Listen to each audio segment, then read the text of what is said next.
جی السلام علیکم۔ اس وقت ہم موجود ہیں ڈی چوک پہ اور ہمارے ساتھ اس وقت موجود ہیں سردار تنویر الیاس صاحب، آزاد کشمیر کے وزیر اعظم، اور ان سے ہم جانیں کہ یہ آج یہاں پہ خان صاحب کی کال پہ یہاں پہ آئے ہیں، تو ان کے یہاں پہ آنے کا کیا مقصد ہے؟ دیکھیں، آنے کا مقصد تو بڑا واضح ہے۔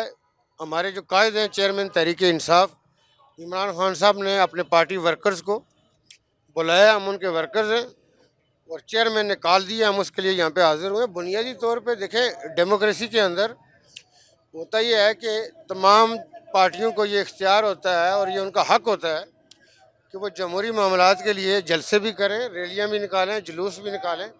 پاکستان تحریک انصاف کا مینڈیٹ چونکہ 5 سال کا تھا، تو وفاق کے اندر اور پنجاب میں بھی ہماری اس وقت ڈسٹربنس ہے کہ ہمارے مینڈیٹ یہاں پہ پورے نہیں ہوئے۔ باقی 3-4 جگہوں کے اندر پاکستان تحریک انصاف کی حکومتیں ہیں، مطلب جی بی کے اندر، کے پی کے اندر، آزاد کشمیر میں، اور سم ایکسٹینٹ بلوچستان میں بھی ہماری حکومت ہے۔ ہم یہ سمجھتے ہیں کہ جو 2 جگہوں پہ ہم ڈسٹرب ہوئے، پنجاب ڈرائیونگ فیکٹر ہے، وفاق کے اندر بھی، تو پاکستان تحریک انصاف کے جو قائد ہیں بنیادی طور پہ عمران خان صاحب پاکستان کے نہیں، عالمی مدبر اور لیڈر ہیں، مسلم امہ کے لیڈر ہیں، تو انہوں نے اپنے ورکروں کو بلایا، ہم یہاں پہ حاضر ہیں۔ اچھا، اگر یہاں پہ خان صاحب جلسہ تو نہیں کر رہے ابھی بظاہر، اور جو سنا جا رہا ہے وہ جلسہ نہیں کر رہے، یہاں پہ دھرنا دینے کے لیے آ رہے ہیں، تو اگر وہ دھرنا دیتے ہیں تو آپ یہاں پہ کب تک موجود رہیں گے؟ دیکھیں، بنیادی طور پہ یہ چونکہ جو قائد ہیں ان کی مطلب ہے کہ ڈسکرشن پہ ہے کہ وہ کیا فیصلہ کرتے ہیں، دھرنے کے حوالے سے فیصلہ کرتے ہیں، جو بھی فیصلہ کریں گے۔ آپ نے ماضی میں بھی دیکھا ہے کہ اگر لانگسٹ ٹینیور تھی دھرنے کی تو وہ پاکستان تحریک انصاف نے ریکارڈ قائم کیا تھا۔ خان صاحب جو فیصلہ کریں گے، ورکر اس پہ آمین نہیں، عمل کرتا ہے۔ صحیح۔ اچھا، اب پاکستانی کیا سوچتے ہیں کشمیر کے بارے میں، اور آپ کا کیا آگے لاہے عمل ہے؟ دیکھیں، میں یہ سمجھتا ہوں کہ اس وقت کشمیر کے اندر بہت ابتر صورتحال ہے۔ ہندوستان کے اندر ہندوتوا کا نظریہ اور شدت پسندی جو ہے وہ ڈے بائی ڈے بڑھتی جا رہی ہے۔